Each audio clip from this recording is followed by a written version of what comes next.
All right. Well, speaking of evil entities, we've got the Carlton Football Club up next, Gus, to discuss. I know you had a good time laying into them last year on the program, so why don't you kick us off with our Carlton chat for 2022? Well, I've got Carlton making the finals this year. I think that they have brought in players in Hewitt and Chera who they needed, like to play roles that they needed to fill, but players who can actually play those roles that they needed to fill, which is like, I know it's pretty mind-blowing, but it was a good idea. I think George Hewitt showed in the preseason games that what he is, which is just like a really solid defensive midfielder who can win his own ball and does the dirty work. And that's one of the things they really needed. And then Chera is like a little bit to help with Walsh, is a little bit of like that kind of that class on the outside. So I think they were both really good gets. Kerner coming back in hopefully could diversify their forward line a bit, because they do rely really, really heavily on Harry Mackay down there, or McKay. And as much as he is a really good player, they need another option, and probably another two options down there, really.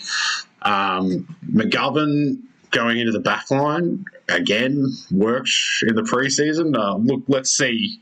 I'm probably not willing to say that a bloke with the nickname Brackets has like rescued his career on the basis of one good preseason game, but it was encouraging to see him play well in that role. And as we know, like the way to fix a bad key forward is to put him in defence. So that looked good. I thought in the preseason games too, just like some of their sort of unheralded smalls looked just like they're going to be decent players. Like maybe not, they're not going to be stars, but they're going to be able to fit into a good system. So Durden was one who obviously played really well. Zach Fisher, who's a little bit more heralded, of course, but he played well. There was just a few guys, but I think if they get a go at it, then they can contribute to a good team.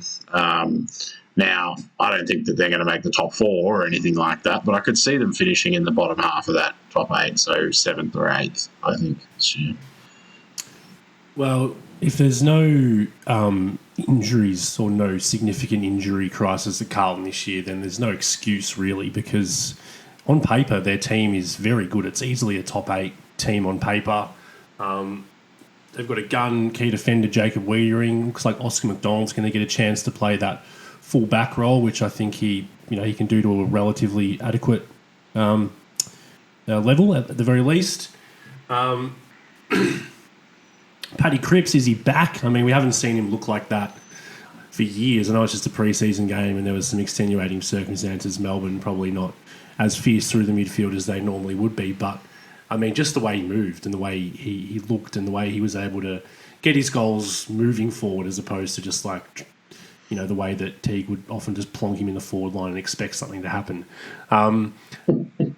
There is a lot of midfield depth now, like instantly moving Hewitt and Cherry in. It just changes the whole face of the team, because not only do they have 2 starting 22 midfielders now who they didn't have before, it pushes a couple of other guys out who weren't up to the level. I'd be very interested to see, Setterfield, Dow, how they're going to go this year. Kennedy looks like he might have finally Kennedy's a good player.